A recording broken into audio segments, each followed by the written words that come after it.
एबे राजनीति राजनीति चली ना ये बिजनेस पर्पस रे समस्त राजनीति कर कांग्रेस हो बीजेपी हो बीजेपी। नमस्कार, कामयाब टीवी स्वतंत्र कार्यक्रम कथारे कथारे मनर कथा को स्वागत करुच्ची अखर। आज आमे आसी पहुंचीछु सोर निर्वाचन मंडली साबिरा ग्राम पंचायत रे। आम सहित जड़े अच्छा युव नेता जे कि 2002 रु 2007 पर्यंत ये साबिरा ग्राम पंचायत रे सरपंच भावे निर्वाचित होते। वर्तमान से राजनैतिक भितर नथिले भी समाज सेवार निजको नियोजित कर चली। से होचंती सुशांत कुमार सियोल महोदय। आसंतु आमे ताको पचारि बुझिबा वर्तमान साबिरा ग्राम पंचायत रे स्थितिर कौन अवस्था अच्छी। कामयाब टीवी स्वागत आज्ञा। धन्यवाद आज्ञा। कहिबे वर्तमान आपन को पंचायत रे जनसाधारण स्थिति कौन अच्छी? जनसाधारण स्थिति 2012 रे जहाँ थिला एबे भी सेया कौन सी परिवर्तन हेनी। केवल परिवर्तन हेची नेतांकर तांकर डेवलप होची तांकर सबू होची। साधारण लोकर साधारण जो सुविधा लोक पाइबा कथा से सुविधा पाई पारु नांती। मालपाटिस हो जाउची मझिरे। गोटे गरीब लोक तार ठीक न्याय पाउ नाही। साधारण जनता पाई आसुथिबा अर्थ ठीक कामरे लागू नाही। मझिरे बाट बारणा होची। एठी पीसी रे सरकार चली चंदी। सरकार राज्य सरकार कहतु कि केंद्र सरकार कहतु समस्ते पीसी रे व्यस्त। केमिति निजर संपत्ति बढ़िबो लोक जहाँ किसी असुविधा नहीं। लॉलीपॉप देखेबे खाईदेवे लॉलीपॉप कौन एटा छोट चॉकलेट गुटे धरेदेवे साधारण लोक को।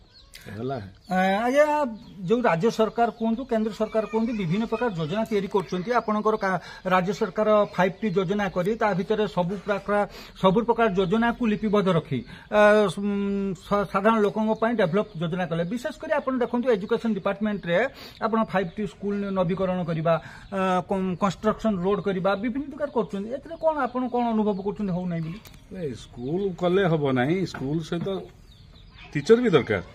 खाली घर बढ़ेदेले जे पिला पाठ पढ़ी मनीष हो नुह। पला घर थिला पिला भल पाठ पढ़ुले। एबे पक्का घर होची। पक्का घर हवा संगे पिला संख्या बढ़िया संगे शिक्षक संख्या बढ़िया दरकार। गोटे शिक्षक 10 जन पिला थिले एबे गोटे शिक्षक 100 जन पिला किंतु घर लंबा हॉल कौन लाभ से ता सहित हाँ भित्तिप्रस्तर स्थापन हवा सहित भी पिलांकर माने क्षमता 10 जन 30 जन पिलार गोटे मास्टर हवा कथा। 30 जन पिलार नहीं 40 जन पिलार भी गोटे मास्टर है पिला ठीक पाठ पढ़ते।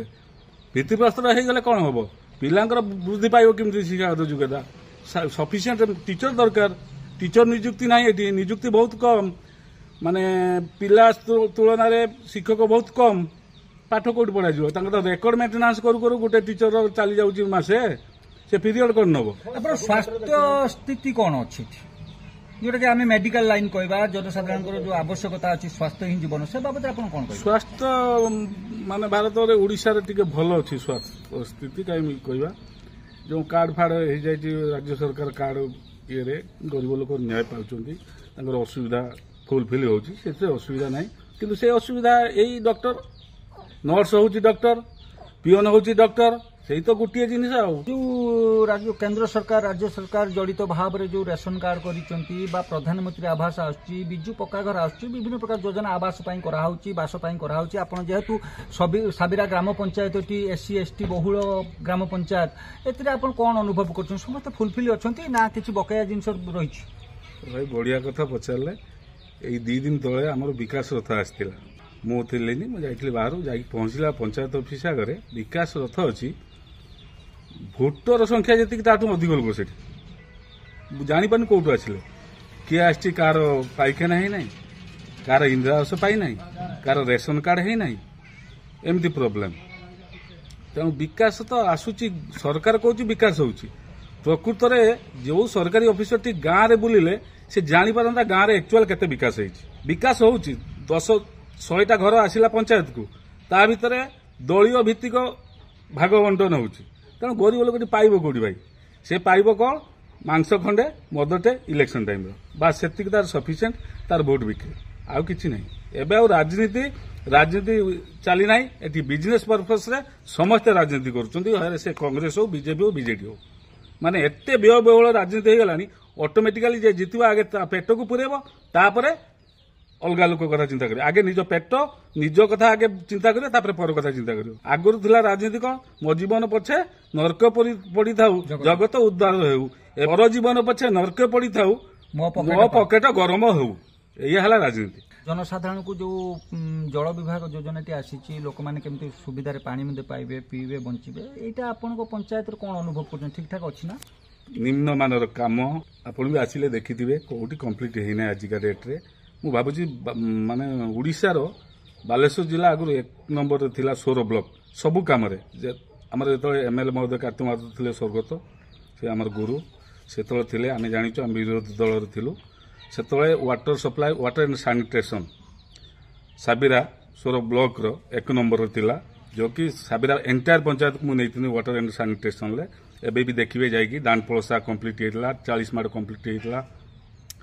ବଣପାରିଆ ଭାଟପଡ଼ା ଦାନପଳସାରୁ ଯାଇଥିଲା ସବିରାଟା 7ଟା ୱାର୍ଡ ସ୍କାଟରିଂ ମାନେ 90% ଏପଟ ସେପଟ ରେଲୱେ ପାସ୍ କରିକି ବି ଗାଁ ଏଟା ଗୋଟେ ହ୍ୟୁଜ୍ ପ୍ରୋଜେକ୍ଟ ଥିଲା ଯେତେବେଳେ ସେଟା କାମ ଆରମ୍ଭ ହେଇଛି ଆମ ଲୋକାଲ ଜଣେ କରୁଥିଲା ଲୋକାଲ କଣ୍ଟ୍ରାକ୍ଟର ତାଙ୍କର ଭିଜିଲାନ୍ସରେ ପଡ଼ିଲା ଯେଉଁଟାକି ସେଇଟା ଫୁଲଫିଲ୍ ହେଇପାରିଲାନି ସେତେବେଳେ ଯେତେ କାମ ହେଇଥିଲା ଏବେ ଯେଉଁ ହେଉଛି ପାଣି ଟାଙ୍କି ସବୁ ସେ କାମ ନିମ୍ନମାନରେ ହେଉଛି ପ୍ରିୟାପ୍ରୀତି ଦେଖିକି ୱାଟର ସପ୍ଲାଏ ଘରକୁ ଯାଉଛି ମାନେ ନିରପେକ୍ଷ ହେଉନାହିଁ ବଢ଼ିଆ ସୁନ୍ଦର କିନ୍ତୁ ରୋଜଗାର ଭଲ ହେଉଛି କଣ୍ଟ୍ରାକ୍ଟରଠୁ ଆରମ୍ଭ କରିକି ରାଜନେତାଙ୍କର ପେଟ ଭରଣ ବଢ଼ିଆ ହେଉଛି ଲୋକଙ୍କ ଶୋଷ ମେଣ୍ଟୁନି ତାଙ୍କର ପେଟ ଭରଣ ବଢ଼ିଆ ହେଉଛି ତାହେଲେ ଆପଣ କହିବା ଅନୁସାରେ ବର୍ତ୍ତମାନ ଯୋଉ ସରକାର ଚାଲିଛି ଯୋଉ ପ୍ରଶାସନ ଅଧିକାରୀ ହଉ ଆଇନ ସୁରକ୍ଷା ହଉ ଏ କଣ ସତରେ କଣ ପିସି କାରବାରରେ ଚାଲିଛି ନା ମାନେ ବନ୍ଧା ପଡିଛନ୍ତି ସରକାର ମାନଙ୍କ ପାଖରେ କଣ କହିବେ ମୁଁ ଭାବୁଛି ତାଙ୍କର ଆନ୍ତରିକତା ନଥିଲେ ବି ଯେହେତୁ ବିରୋଧୀ ଦଳ ଶୂନ୍ୟ ଶାସନ ଚାଲିଛି ବନ୍ଧା ପଡ଼ିବ କାହିଁକି ମନୋପଲି ନେଉଛନ୍ତି ମନ ଇଚ୍ଛା କେହି ବନ୍ଧା ପଡ଼ିନାହାନ୍ତି ସମସ୍ତେ ଭାଗ କରିକି ନେଉଛନ୍ତି ଏଥିରେ ତିଳେ ମାତ୍ର ସନ୍ଦେହ ନାହିଁ କାହିଁକିନା ବିରୋଧୀ ଦଳ ନାହିଁ ମାନେ ମୁଁ ଯାହା କରିବି ସେଇଆ ଆଉ କେନ୍ଦ୍ର ବି ସେଇଆ ରାଜ୍ୟ ବି ସେଇଆ ତାହେଲେ ଆମ କାମୟାବ ଟିଭି ମାଧ୍ୟମରେ ବର୍ତ୍ତମାନ ଆପଣ ଜଣେ ସମାଜସେବୀ ହିସାବରେ ସର୍ବସାଧାରଣ କଣ ଜଣାଇବା ପାଇଁ ଚାହୁଁଛନ୍ତି ନିଜର ଯେତେବେଳେ ଭୋଟ ଦେବା ପାଇଁ ଯାଉଛନ୍ତି ଆଗେ ବିବେକକୁ 3 ଥର ପଚାରନ୍ତୁ ଉପଯୁକ୍ତ ପ୍ରାର୍ଥୀକୁ ଦେବା ଯିଏକି ଆମର ସେବା କରିବ ଦୁଃଖ ସୁଖର ସାଥୀ ହେବ ବିପଦ ବେଳେ ସାହାଯ୍ୟ କରିବ ଆଉ କୌଣସି ସରକାରୀ ଯୋଜନା ଆମ ପାଖରେ ନିଶ୍ଚିତ ପହଞ୍ଚେଇବ ସେମିତି ଲୋକକୁ ବାଛିକି ଭୋଟ ଦେଲେ ଦେଶ ବଢ଼ିଆ ଚାଲନ୍ତା ତାମାନେ ମୁଁ କହୁନାହିଁ ସବୁ ନେତା ଖରାପ କି ସବୁ ସରକାରୀ ଅଫିସର ଖରାପ କିନ୍ତୁ 100ରୁ 10 ଖରାପ ହେଲେ ଖରାପଟା ଧରାଯାଏ ଭଲଟା ଧରାଯାଏନି 99ଟା ଯଦି ଭଲ ହେଇକି ଗୋଟେ ଖରାପ ରହିବ ଖରାପଟା ଲୋକଙ୍କ ଆଖିକି ଯିବ ବୁଝିପାରିଲେ କଣ ଶୁଭେଚ୍ଛା ଦେବା ପାଇଁ ଚାହୁଁଛନ୍ତି ନୂତନ ବର୍ଷ ସମସ୍ତଙ୍କ ପାଇଁ ଶୁଭଙ୍କର ହେଉ ପ୍ରଭୁ ଜଗନ୍ନାଥଙ୍କ ଠାରେ ଏତିକ ପ୍ରାର୍ଥନା ସମସ୍ତଙ୍କ ଦେହ ଶାରୀରିକ ସୁସ୍ଥତା ଭଲ ରହୁ ଆଗାମୀ ଦିନ ଶୁଭଙ୍କର ହେଉ ଏତିକି ଜଗନ୍ନାଥଙ୍କ ଠାରେ କାମନା କରି ମୋର ବକ୍ତବ୍ୟ ଶେଷ କରେ ଧନ୍ୟବାଦ ସୁଶାନ୍ତ କୁମାର ଶିଅଳ ମହୋଦୟ ସମାଜସେବୀ ଯୁବ ପ୍ରତିଭା ସାଧାରଣ ଜନତା କାଲି ଯଦି ପରିବର୍ତ୍ତନର ସ୍ୱର ଉଠେଇବେ ବା ଏଇ ଯୋଉ ଆଜିର ଚାଲିଥିବା ସରକାରର ଯୋଉ ପିସି ଯୋଜନା କୁହନ୍ତୁ ଆଇନର ଅରାଜକତା ହେଉ ବିଭିନ୍ନ ପ୍ରକାର ଜିନିଷ ମଧ୍ୟ ତାଙ୍କର ମତର ମାନେ ମନର କଥା ସେ ବଖାଣୁଥିଲେ ଯଦି କାଲି ପ୍ରକୃତରେ ଜନସାଧାରଣ ନିଜକୁ ପରିବର୍ତ୍ତନ କରିବେ ତାହେଲେ ଇଏ ରାଜ୍ୟ ବା କୁହନ୍ତୁ ବା ଭାରତବର୍ଷ କୁହନ୍ତୁ ନିଶ୍ଚିତ ଭାବରେ ସୁଧୁରିଯିବ ପରିବର୍ତ୍ତନ ହେଇଯିବ ନର୍ଥ ଜୋନ୍ରୁ ଅକ୍ଷୟ ବେହେରାଙ୍କ ସହ ସ୍ୱରରୁ ପ୍ରଭାକର ମଲ୍ଲିକଙ୍କ ରିପୋର୍ଟ କାମୟାବ ଟିଭି।